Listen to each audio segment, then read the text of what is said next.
We begin tonight with the thought of a different world, one in which Pat Tillman has just been coaxed back for his 17th season, and CHRISTY Mathewson lived to be 100 years old, and we're still arguing about the Hall of Fame candidacy of Del Chambers, and the HOBEY Baker Award goes to the top NHL hockey player and not the top collegiate, and there is a NILE KINNICK Stadium for an NFL team in Brooklyn, and Jack Lummus is just a distinguished figure in the history of the New York Football Giants.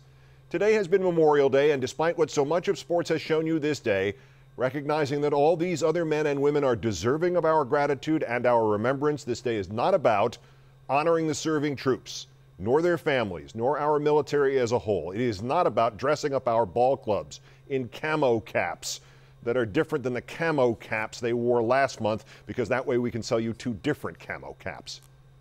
This is about our war dead, period.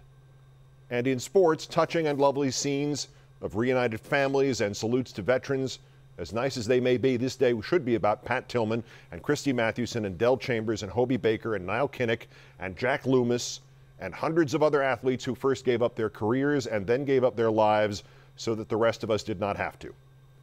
Pat Tillman's story, you know. It is tragedy upon tragedy, and it is so extraordinary for our time, even as our time suddenly became one in which the spark of service and sacrifice was reawakened on a cloudless September morning. There were times when it was almost the norm. More than 500 Major League Baseball players served in the Second World War. About 300 served in the First World War. CHRISTY Mathewson, baseball's first idol, the pitching great of the New York Giants, went to France in 1918. During training, he was inadvertently exposed to the poison gas of the trenches. Captain Christopher Mathewson died of tuberculosis, induced by that exposure 7 agonizing years later, at 45. Del Chambers never got that far. After 2 years in the minors in the Braves farm system, he got the extraordinary news that he had been added to the Major League roster and would be reporting to spring training the next year.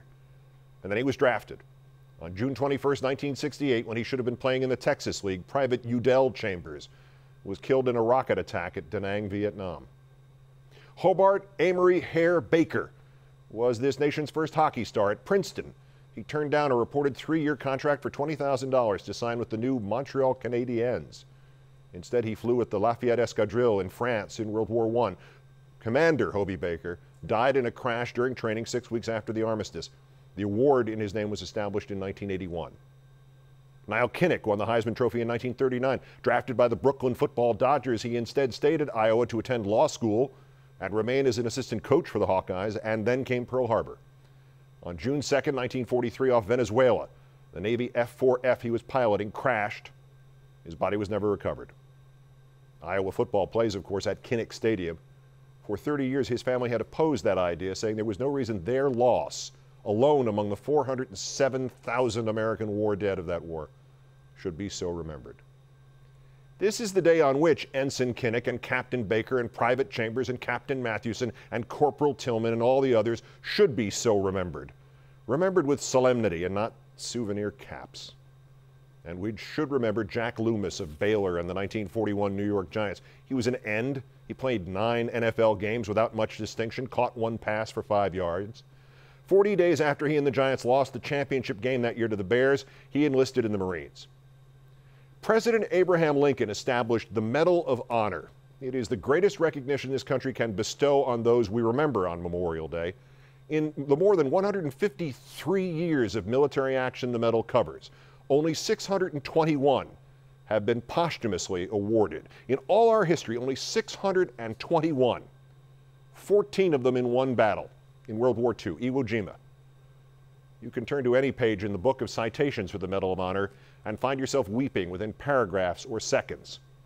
This was the citation for Jack Lummus of Baylor and the 1941 New York Giants and Iwo Jima. Lummus Andrew Jackson, awarded May 5, 1946, posthumously.